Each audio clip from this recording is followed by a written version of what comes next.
Bruchim habayim, chaverim v'chaverot. Sorry for the last second notice.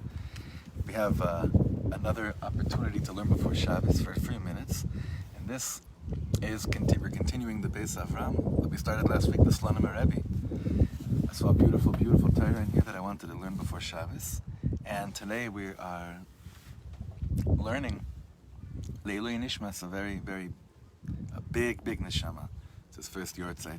This is Nachum ben David HaKohen.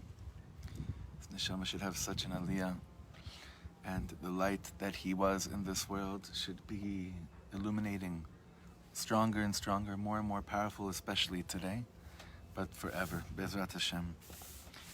So, this sefer, first of all, has really been a wonderful chiddush for us to find the sefer and just dig deep into it. We began last week. It was beautiful. We learned on Thursday night online. And then we learned Shabbos morning in my garden right here. A few of the Chavra came before davening. We sat out here. Everyone had masks. And they were on. And we learned another beautiful piece. This is fire. This Rebbe is fire. The Beis Avraham of Slonim. This is the Nesivos Shalom's father-in-law's grandfather. I think I got it right this time. So, I want to look at a piece over here, and I'm sorry I don't have the text, but I encourage everyone to try to get the sefer. Usually when we do it on Zoom, I'm able to put up the text, but it's a very small piece. It's very, very short, and we'll see. Be'ez Hashem, the gate should be open for us to connect to these words and bring a new meaning into the parsha. Emunah is something that we could never stop talking about. It's something that needs to be learned constantly. I'm speaking to myself. It's something that needs to be constantly strengthened, constantly digging through it, Hafochba v'hafochba dekulaba, we say about the Torah, that the more the person learns more, digs deeper into Torah, then the more that he sees there's more and more in it. There's more and more in the Torah. So, when we come to Noach, and we see the Torah starts talking about Noach as this tzaddik tamim, and then we wonder, why is everyone bashing him? All the scholars, Noach bashing is like the big thing in Parshas Noach. But it's a person that basically saved the existence of the world last Shabbos, when the Torah says, "Noach matza chen be'enei Hashem," and it's a person that the beginning of this parsha, the Torah calls him an ish tzaddik tamim haya b'dorosav, and then Rashi opens the gates for basically mass confusion as to what do we really feel about Noach. When it describes how Noach took his time before he came into the Teva, Rashi then makes it even a bit more confusing. Because he says there that Noach was a person of small faith. Noach miktane amana haya. That Noach, when it comes to Emunah, Noach wasn't such a big believer. It seems odd to me that if someone, Hashem chose to talk to somebody and tell them, Otcha ra'iti tzaddik lefanai b'dor hazeh. I looked at the whole door and I see you're a tzaddik. It just seems bizarre to me that the Rebbeinu Shalom would choose to talk to someone that didn't have a lot of Emunah. So one level of understanding this Rashi was how Reb Shlomo used to darshan it out. Ma'amin ve'eno ma'amin. Noach had Emunah when it came to believing in God, but he didn't have that much Emunah when it came to believing into himself. And that's been a mahalach, that's been something that we've been working with for many years. The Beis Avraham of Slonim takes it a different way, a very special way. When he sees Rashi that says that Noach was a person of small belief, and the wording of Rashi is Haya ma'amin ve'eno ma'amin sheyavo hamabul. He believed, and he didn't believe that the mabul would eventually come. So listen to this.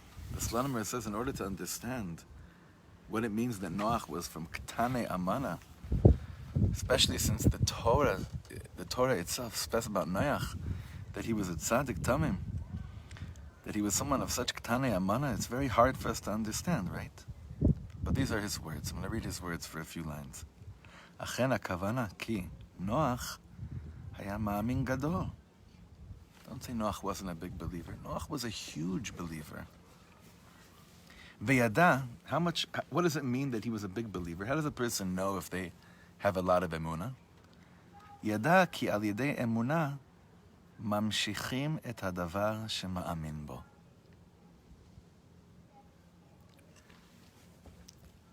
This is amazing.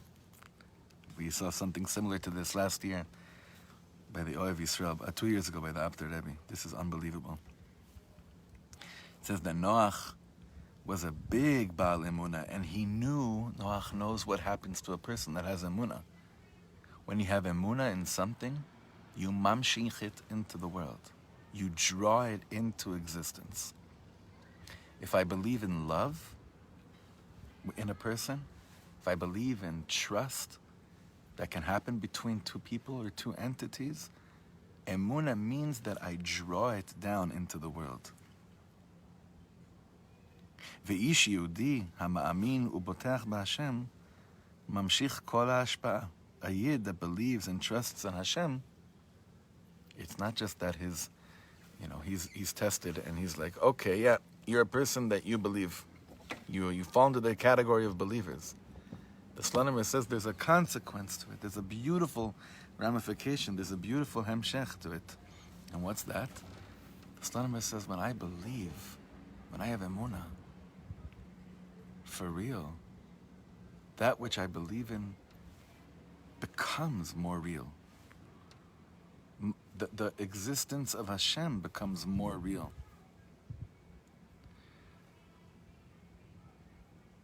Like we said before, when I believe so much in someone,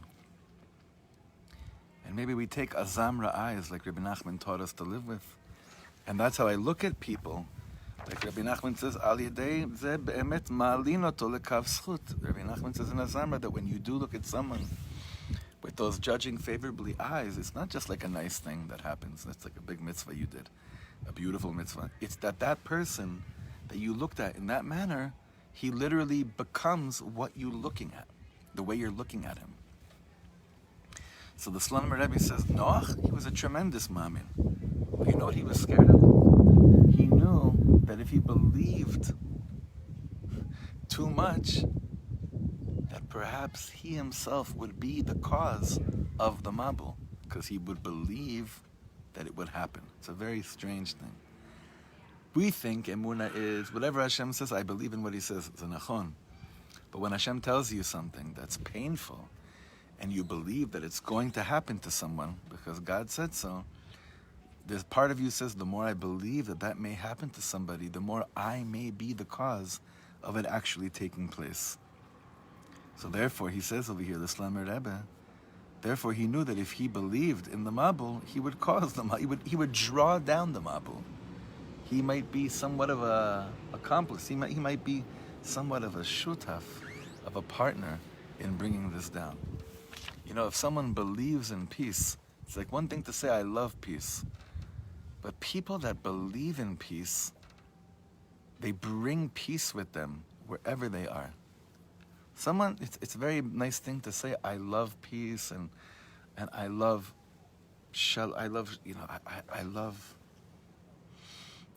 the concepts, right? But when I really believe in it with all my heart, according to this, I draw it down. So the Slonim here says, the Beis Avraham says, that Noach tried so bad for the sake of all the people that were living to not believe too much that the mabul was going to happen, because he didn't want to see them killed. And it's such a twist over here, because usually we learn the parsha of Noach and we say Noach didn't care about anybody. God says he's going to kill all of them, and Noach didn't believe in praying for them. Here he's saying Noach knew what the power of Emunah was, and Noach knew his way, his beautiful way of trying to intercede on their behalf would be to not be part of making the mabul happen whatsoever. What could he do? How could he play a role on whatever level it is? How could he play a role? He could play a role by simply not believing in it, hopefully. So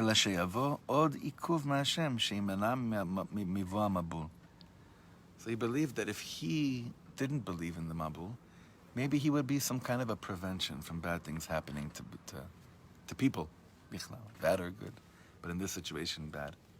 So it's such a twist. There are a lot of things to learn from this. But I think that if we try to define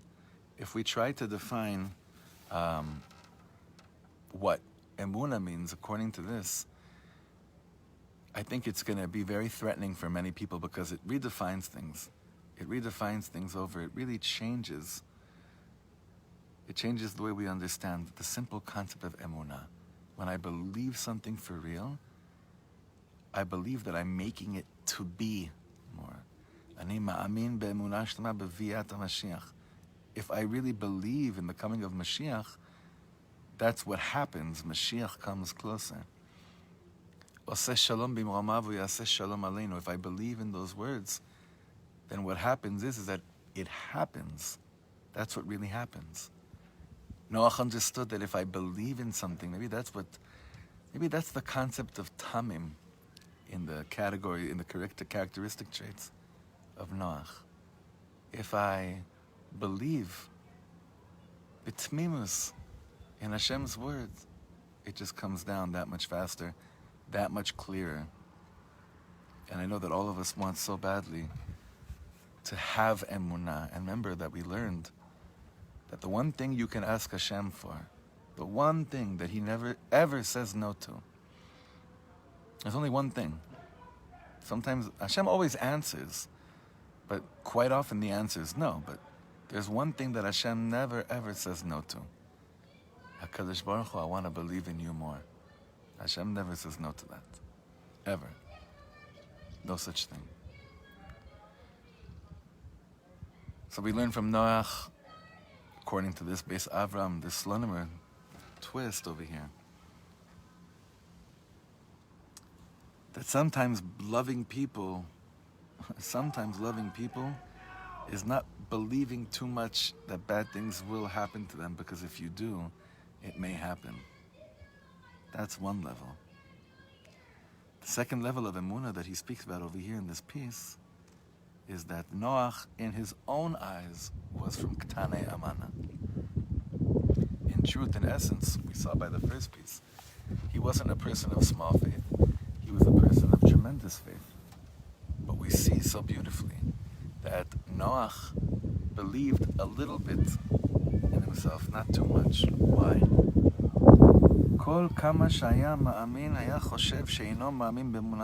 The more he believed, the more he was under the impression that he really didn't fully believe. And he's lacking a bit more of clarity in Emunah. When we speak about faith, this is an ultimate superior level. This is the highest level that man can reach, to be a Baal Emunah. So the more that he believed, the more he realized, I could believe so much more. And here he ends off this piece by this whole piece over here by quoting the grandfather of Slonim, the Lechevitcher, that he says like this: Kol ma she'tzadik echad gavoa ma'asheni. When you talk about tzaddik comparisons, even though that sounds like a very shallow statement, but when you want to understand how the tzaddikim operate and what levels they're on, and you want to understand who's higher than the next, the Lechevitcher says it's very simple. Hu machmat she'emunah hi yoter be'ira itzlo v'hu ad ein sof. Every tzaddik knows that there's no end to acquiring emunah. There's no end to it. It's not this thing of, I became a ma'amin and then I worked on something else. It's day in, day out, every single second. It just becomes much more of a sweeter journey than a painful journey once you tapped in to the tmimus of it. Noach kept on getting deeper with emunah, which made him see how infinite it is to believe in God. And therefore, in his own eyes, he was a man of small faith, because he was always looking, he was looking much bigger, at the bigger picture. So I want to give us all a bracha, this Erev Shabbos Noach, and if you can, try to get this sefer. It's wonderful. It's just like an amazing, amazing sefer. The Slonim Rabbi is basically giving us a bracha to the Shabbos, that we should believe in people, we should believe in what we believe in with tmimus and pshitus, because then it actually simply happens. Instead of going into Shabbos trying to find all these comparisons how Noach was a nobody, maybe this year we could twist it all around and be like, Noach believed so much in his concept of Emunah. He believed so much that which he believes in causes things to happen. We should be the same. We should believe in the love we have for each other. We should believe in the Kedusha of Shabbos. We should believe right now that something beautiful and big is right around the corner. And the more we believe in that with tmimus